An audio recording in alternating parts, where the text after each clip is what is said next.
ये वाला प्रोजेक्ट मिल गया ना तो मजा ही आ जाएगा। आई विश तुम्हें मिल जाए।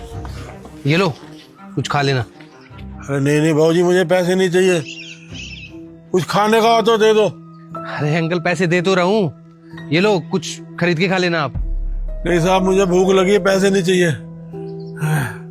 अंकल अभी मेरे पास पैसे ही हैं, कुछ खाने का नहीं है तो रख लो आप पैसे ये। अरे नहीं नहीं, मुझे पैसे नहीं चाहिए। आप लोग जाओ यहाँ से। महक कुछ रखा है क्या गाड़ी में खाने का? हाँ मैं चेक करती हूँ। ये बिस्कुट का पैकेट है, पता नहीं खाएंगे या नहीं। अरे आराम से।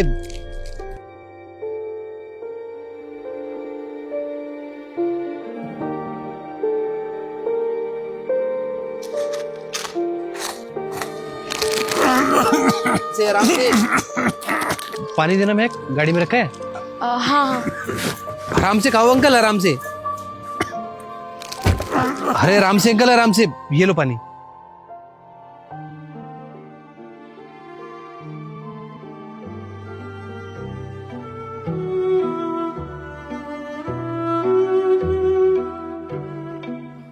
अरे अंकल आराम से खा लो, मैं लेके नहीं जा रहा इनको।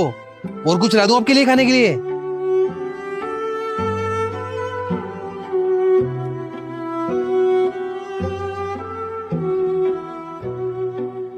अंकल कहाँ के रहने वाले हो आप?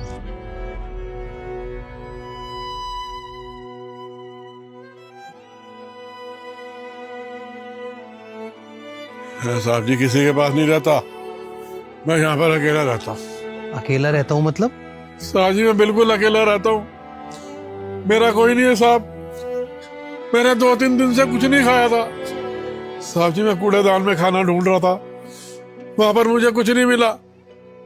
फिर मैं 1-2 जगह गया खाना मांगने, उन्होंने मुझे खाना तो नहीं दिया, फिर मैं थप्पड़ मार के भगा दिया साहब।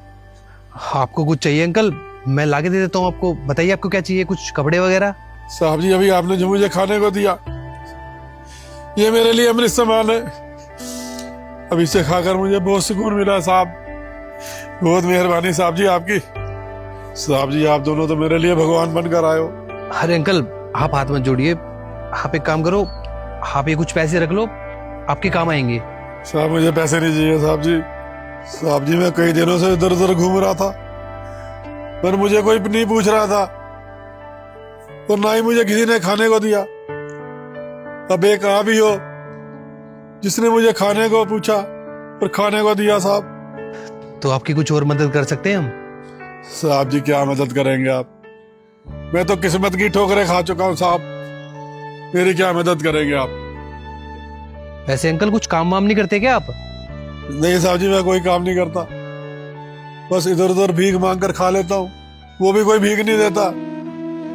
साहब जी मैं पढ़ा लिखा नहीं हूं ना, इसलिए मुझे कोई काम पे नहीं रखता। और ज्यादातर लोग तो मेरे होलिया देखकर और मुझे भगा देते हैं साहब जी। कोई मुझे अपने पास खड़ा नहीं होने देता साहब, मुझे बहुत बुरा समझते हैं लोग। अब साहब जी मैं किसी और के बारे में क्या ही बोलूं। जब मेरे अपने बेटे ने मुझे घर से बाहर निकाल दिया और उसने गांव की जमीन धोखे से अपने नाम करवा कर बेच दी साहब, अब मैं ऐसे ही भटक रहा हूँ। तो आप गांव वापस क्यों नहीं चले गए? आपके घर परिवार में रिलेटिव कोई और तो होगा ना?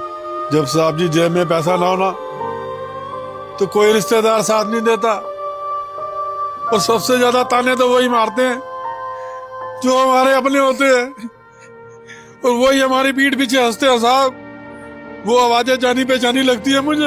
अरे अंकल आप चुप हो जाइए। अच्छा आप मुझे ये बताइए कि आप क्या क्या काम कर सकते हो? साहब जी ज्यादा पढ़ा लिखा तो नहीं हूँ, तो थोड़ा चौकीदारी का काम कर लूंगा, माली का काम कर लूंगा साहब, थोड़ा साफ सफाई का काम कर लूंगा साहब जी। महक वैसे हम भी अपनी कंपनी के लिए सिक्योरिटी गार्ड तलाश रहे हैं, तो क्यों ना हम अंकल को ही ना रख लेते हैं?